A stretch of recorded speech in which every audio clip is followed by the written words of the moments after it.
اللہ جب کسی عورت سے راضی ہوتا ہے تو جسم میں یہ 3 نشانیاں سامنے آ جاتی ہیں۔ یہ 3 نشانیاں جس عورت میں ہوں وہ خوشی منائے، کیونکہ اس کا رب اس سے راضی ہو گیا ہے۔ پہلی نشانی، بسم اللہ الرحمن الرحیم۔ ناظرین، جب اللہ کسی عورت پر کرم فرمانا چاہتا ہے، اس سے راضی ہو جاتا ہے، تو اس عورت کے جسم میں یہ 3 تبدیلیاں رونما ہو جاتی ہیں۔ جو ہی ان میں سے کوئی ایک نشانی بھی آپ کے اندر رونما ہو جائے تو سمجھ لیں کہ آپ کا رب آپ سے راضی ہو گیا۔ اس کے ساتھ ہی آپ کو حضرت علی رضی اللہ تعالی عنہ کا فرمان سنائیں گے کہ کسی عورت کو گالم گلوچ کرنا کیسا ہے، اس کے ساتھ مار پٹائی کی جائے تو کیا ہوتا ہے، گھر میں اس سے کیا پریشانیاں نازل ہوتی ہیں۔ سب سے پہلے اللہ پاک جس کو دین کی سمجھ عطا فرماتا ہے، دین سے جوڑ دیتا ہے، تو اسے اپنا محبوب بنا لیتا ہے۔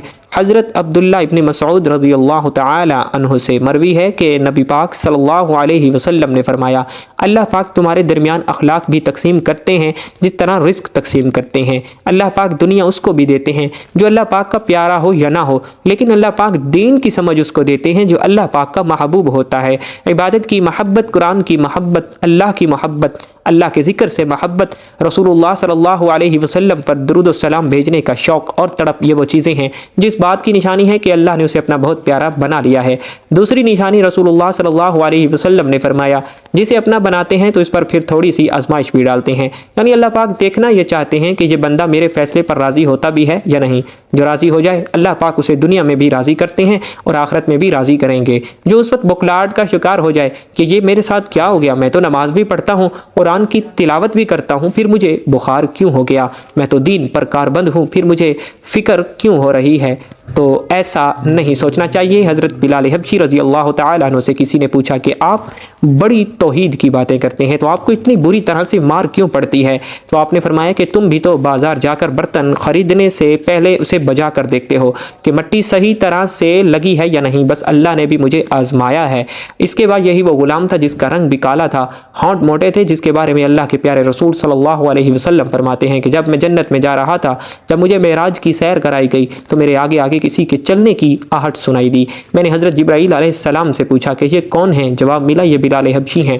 حضور پاک صلی اللہ علیہ وسلم جب واپس آ گئے تو حضرت بلال رضی اللہ تعالی عنہ سے پوچھا کہ تم کون سا عمل کرتے ہو؟ تو حضرت بلال رضی اللہ تعالی عنہ نے فرمایا کہ آپ ہی نے تو فرمایا تھا کہ ہر وقت باوضو رہنا، تو میں ہر وقت وضو کی حالت میں رہتا ہوں، اور جب بھی بے وضو ہوتا ہوں تو اسی وقت نیا وضو کر لیتا ہوں، اور جب وضو کرتا ہوں تو 2 رکعت نماز بھی پڑھ لیتا ہوں، چلتے زمین پر ہیں اور قدموں کی آہٹ جنت میں سنائی دیتی ہے۔ تو آزمائش اللہ پاک کی محبت کی دوسری نشانی ہے۔ اسی لیے اگر کوئی فکر یا پریشانی میں ہو تو اس کا مطلب یہ نہیں ہوتا کہ پتہ نہیں مجھے کیا ہو گیا ہے، اللہ پاک اپنے پیاروں کو ہی آزماتا ہے۔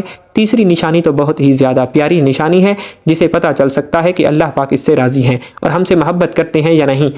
اللہ پاک جب کسی سے محبت کرتے ہیں تو اس کے اندر خوبصورت بدلاؤ لاتے ہیں۔ حدیث میں آتا ہے کہ اللہ پاک جب کسی سے محبت کرتے ہیں تو حضرت جبرائیل علیہ السلام سے فرماتے ہیں، اس کے بعد آسمانوں میں زلزلہ آ جاتا ہے جس کی وجہ سے سارے کے سارے فرشتے بے ہوش ہو جاتے ہیں، اور پھر جب اللہ کے حکم سے سب ہوش میں آتے ہیں تو سب سے پہلے حضرت جبرائیل علیہ السلام کو اجازت ہوتی ہے، تو حضرت جبرائیل علیہ السلام سوال کرتے ہیں کہ ہمارے رب نے کیا فرمایا ہے، اور اس کے بعد خود ہی کہتے ہیں کہ اللہ پاک نے جو بھی فرمایا ہوگا وہ حق ہی فرمایا ہوگا۔ پھر اللہ فرماتے ہیں کہ جبرائیل میں نے آج اس بندے کو اپنا محبوب بنا لیا، تم بھی اسے اپنا محبوب بناؤ۔ حضرت جبرائیل علیہ السلام بھی اس بندے سے محبت کرنے لگتے ہیں۔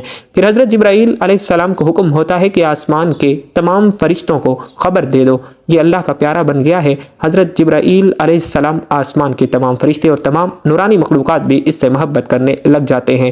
آسمان کے کھربوں فرشتے اس سے محبت کرنے لگتے ہیں۔ پھر ایک فرشتہ آسمان سے دنیا میں آتا ہے اور اعلان کرتا ہے کہ اے لوگوں، فلاں شخص اللہ کا محبوب ہے۔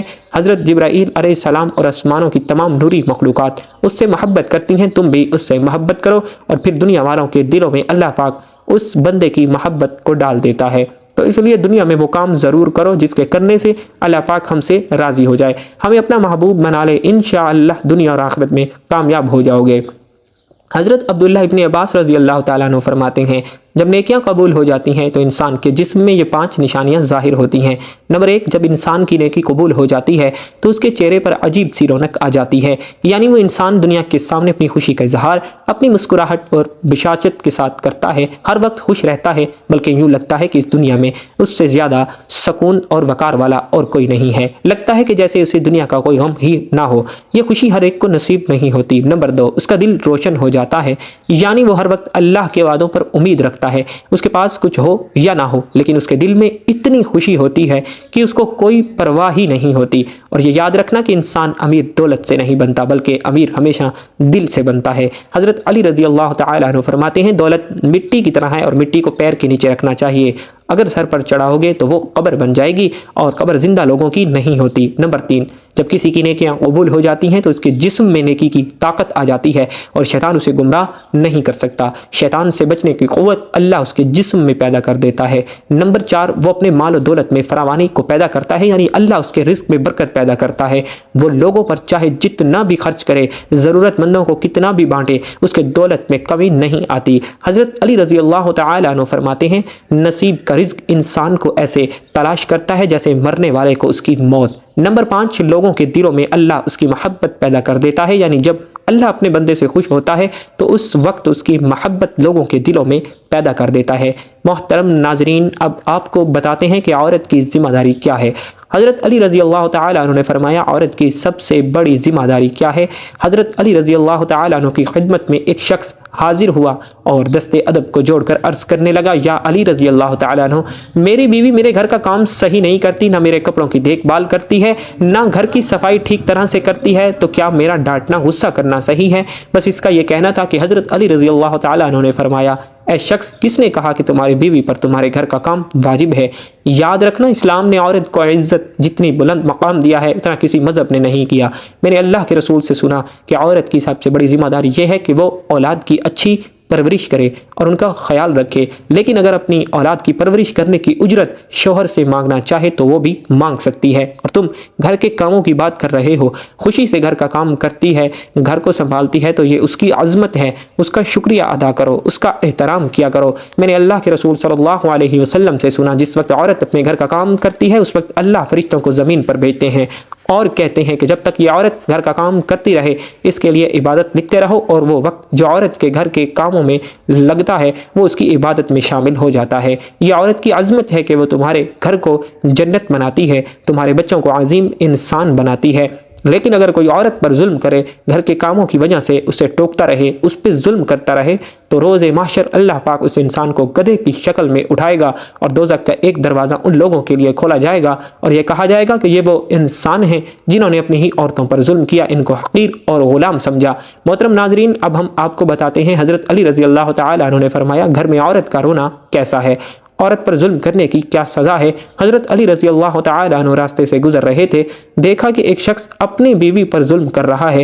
حضرت علی رضی اللہ تعالیٰ عنہ ان کے قریب گئے اور فرمانے لگے، اے شخص، اللہ سے ڈرو، تمہاری مفلسی، پریشانی اور رزق میں تنگی کا سبب یہ ہے کہ تمہاری بیوی تمہارے ظلم کی وجہ سے گھر میں روتی رہے۔ میں نے رسول اللہ صلی اللہ علیہ وسلم سے سنا کہ جس گھر میں عورتیں روتی ہیں اس گھر میں رزق کے فرشتے نہیں آتے اور یوں وہ پریشانی اور مفلسی میں گرفتار ہو جاتے ہیں۔ یاد رکھنا، اللہ نے اولاد مرد کی تقدیر میں، دولت عورت کی تقدیر میں لکھی ہوئی ہے، اور تم یہ چاہتے ہو کہ تمہارے رزق میں فراوانی ہو اور عزت، شہرت، دولت دن بدن بڑھتی جائے، تو اپنے گھر میں اپنی عورتوں کا خیال رکھو، انہیں خوشی رکھو، اللہ کے فضل و کرم سے تم عزت، شہرت اور دولت میں فراوانی پاؤ گے۔ محترم ناظرین، اسی طرح کا ایک اور واقعہ ہے۔ ایک مرتبہ حضرت علی رضی اللہ تعالیٰ عنہ راستے سے گزر رہے تھے، آپ نے دیکھا ایک شخص اپنی عورت پر ظلم کر رہا تھا، اس کی توہین کر رہا تھا۔ حضرت علی رضی اللہ تعالیٰ عنہ کے قریب گئے اور فرمانے لگے، اے شخص، یاد رکھنا، اللہ نے مرد کو طاقتور اس لیے بنایا ہے تاکہ وہ عورت کی حفاظت کر سکے، نہ کہ عورت پر ظلم کرے۔ میں نے رسول پاک صلی اللہ علیہ وسلم سے سنا کہ جو مرد اپنی عورت پر ظلم کرتا ہے تو اللہ اس پر لعنت بھیجتے ہیں۔ تو اس نے کہا، یا علی رضی اللہ تعالیٰ عنہ، یہ میرے نکاح میں ہے، میں اس سے جو بات کہتا ہوں یہ نہیں مانتی۔ تو حضرت علی رضی اللہ تعالیٰ عنہ نے فرمایا کہ نکاح کا مطلب یہ نہیں کہ تم نے اپنے لیے غلام خریدا ہے، بلکہ نکاح کا مطلب یہ ہے کہ تم نے اپنی نسل کو بڑھانے کے لیے اس عورت سے مدد طلب کی ہے اور تمہاری اولاد کی اچھی تربیت کے لیے اس عورت کو چنا ہے۔ اے شخص جس سے مدد لی جائے اسے غلام نہیں سمجھتے، اور جو تمہاری اولاد کو پروان چڑھائے اسے حقیر نہیں سمجھتے، بلکہ تمہیں تو اس کا شکر گزار ہونا چاہیے۔